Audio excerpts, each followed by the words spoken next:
आणि ओम पंढरपुरी या तंबाखू उत्पादनांवर गोमाता तसेच हिंदू धर्मातील पवित्र प्रतीकांचा वापर केल्याचा आरोप करत माझं गाव माझा अभिमान कोपरगावकर या संघटनेच्या वतीने गुरुवार दिनांक 16 जुलै 2026 पासून कोपरगाव तहसील कार्यालयासमोर बेमुदत धरणे आंदोलन करण्यात आले आहे। या आंदोलनाचा आजचा तिसरा दिवस आहे। संघटनेच्या म्हणण्यानुसार यापूर्वी अनेक वेळा संबंधित विभागांकडे निवेदने व तक्रारी सादर करून संबंधित कंपन्यांवर कारवाईची मागणी करण्यात आली होती। मात्र वारंवार पाठपुरावा करूनही प्रशासनाकडून कोणतीही ठोस कारवाई करण्यात आली नसल्याचा आरोप आंदोलकांनी केला आहे। त्यामुळे अखेर बेमुदत धरणे आंदोलनाचा मार्ग स्वीकारावा लागल्याचे संघटनेने स्पष्ट केले आहे। संघटनेने प्रसिद्ध केलेल्या निवेदनात म्हटले आहे की महाराष्ट्र शासनाने गायीला राज्यमाता गोमाताचा दर्जा दिलेला असताना तिचे चित्र तंबाखूच्या पॅकेटवर वापरणे ही श्रद्धेची विटंबना असल्याची भावना व्यक्त करण्यात आली आहे। तसेच ओम पंढरपुरी या नावात पवित्र ओम चिन्ह आणि वारकरी संप्रदायाचे श्रद्धास्थान असलेल्या पंढरपूरच्या नावाचा व्यावसायिक वापर होत असल्याने हिंदू समाजाच्या धार्मिक भावना दुखावल्या जात असल्याचा आरोपही करण्यात आला आहे। आंदोलकांच्या म्हणण्यानुसार या प्रकरणाची प्रशासनाने दखल घ्यावी यासाठी निवेदने अनेकदा देण्यात आली होती।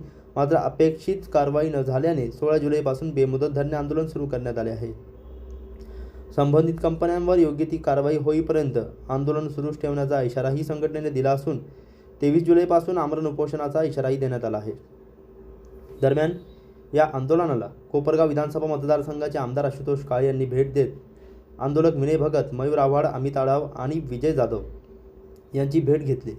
आंदोलन शांततेच्या मार्गाने सुरू असून प्रशासनाने या प्रकरणाची तातडीने दखल घेऊन योग्य ती कारवाई करावी अशी मागणी आंदोलकांनी केली आहे। गाव माझा अभिमान कोपरगाव यांच्या वतीने दिनांक 16/7 पासून कोपरगाव शहरामध्ये धरणे आंदोलन चालू केलेलं आहे। आमची प्रमुख मागणी अशी आहे की 2024 साली राज्य शासनाने राज्याचे तत्कालीन मुख्यमंत्री माननीय एकनाथजी शिंदे साहेब यांनी एक GR काढला, गायीला राजमाता आणि गोमातेचा दर्जा दिला। आम्हाला छत्रपती शिवाजी महाराजांच्या म्हणजे इतिहासापासून छत्रपती शिवाजी महाराजांनी गायीचं रक्षण करा, गायीचं पालन करा, गायीचं संगोपन करा। देशी गायीपासून काय काय महत्व आहे, काय काय आजार बरे होतात।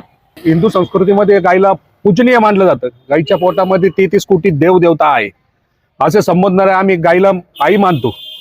अशा या गायीचा आणि गाय दुधात असलेल्या व्यक्तीचं चित्र या एका विशिष्ट कंपनीने त्याच्या धंद्यासाठी वापर करण्यात आलेला आहे। एकीकडे डोंग दाखवायचं आम्ही खूप धार्मिक सहिष्णुवादी आणि एकीकडे त्या गायीच्या नावाचा दुरुपयोग करायचा असं एक कुठेतरी चाललेलं आहे। आमची राज्य सरकारला त्वरित मागणी आहे, म्हणणं आहे की हे जे गाय आणि गाय दुधात असलेल्या व्यक्तीचं चित्र तुम्ही गायीला जर राजमाता गोमातेचा जर दर्जा दिलेला आहे तर ते त्वरित गोठवण्यात यावं आणि त्वरित ते काढण्यात यावे। तसेच गुजरात येथील पटेल प्रॉडक्ट कंपनी तिचं महाराष्ट्रात तर कुठं काही संबंध नाही, तिच्यावर ओम पंढरपुरी नाव आहे। हिंदू धर्मातील सगळ्यात ओम हा पवित्र आणि उच्चार सगळ्यात मोठा शब्द आहे आणि पंढरपूर हे वारकऱ्यांचं करोडो लोकांचं भक्तिभावाचं तीर्थक्षेत्र मानलं जातं। आज लाखो करोडो आषाढी एकादशी निमित्त लाखो करोडो लोक लहान मुलापासून तर मोठ्यापर्यंत वयोवृद्धापर्यंत दरवर्षीला पंढरपूरला हे पायी चालत जातं। अशा या तीर्थक्षेत्राचा सुद्धा अपमान यांनी धंद्यासाठी हे केलेला आहे। आमचे राज्य सरकारला प्रथम मागणी या पहिले 2 तंबाखूवरचे जे नाव आहे, आम्ही तंबाखू विका काय करायचं करा, त्याच्यावर तुम्ही लिहिलेलं आहे। जर त्या कॅन्सर सारखा त्या तंबाखू आहे तर त्यांनी जर आजार होत आहे तंबाखूच्या याच्यामुळं तर मग त्या याच्यावर उत्पादनावर बंदी का नाही घातण्यात येईल? तुम्ही जर सरकारने जर तंबाखू विकायला परमिशन दिलेली कायदेशीररित्या तर मग कायदेशीररित्या ते गायचं नाव आणि ओम पंढरपूर हे नाव हे त्वरित हटवावे ही अशी आमची मागणी आहे। जर 7 दिवसात जर धरणे आंदोलन नाही झालं तर येत्या 23/7 पासून याच ठिकाणी कोपरगाव तहसील कार्यालय इथं आमरण उपोषण सुरू करणार आहोत, याची नोंद घ्यावी। यासाठी काय प्रयत्न तुम्ही केले? काय पाठपुरावा किती दिवसांपासून तुमचं सुरू आहे? याचा पाठपुरावा आमचा कायम चालू आहे। गेल्या 4-5 महिन्यापासून तहसीलदारांनी पत्र काढलेले, माननीय प्रांत साहेबांनी काढलेले, माननीय जिल्हाधिकाऱ्यांनी काढलेले, त्यांनी पत्र काढलेले, फक्त पत्र काढलेले आहे पण अंमलबजावणीचं काहीच नाहीये, नावाचं नाहीये।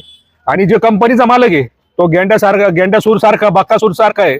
त्याचं म्हणणं आहे की आमचं काहीच होऊ शकत नाही, आमचं काही होणार नाही, आम्हाला काहीच हे नाहीये, आमचं हे आहे, आम्ही गायीला मानतो असं त्याच्या लेवलला त्याचं वाटतंय त्याला म्हणणं।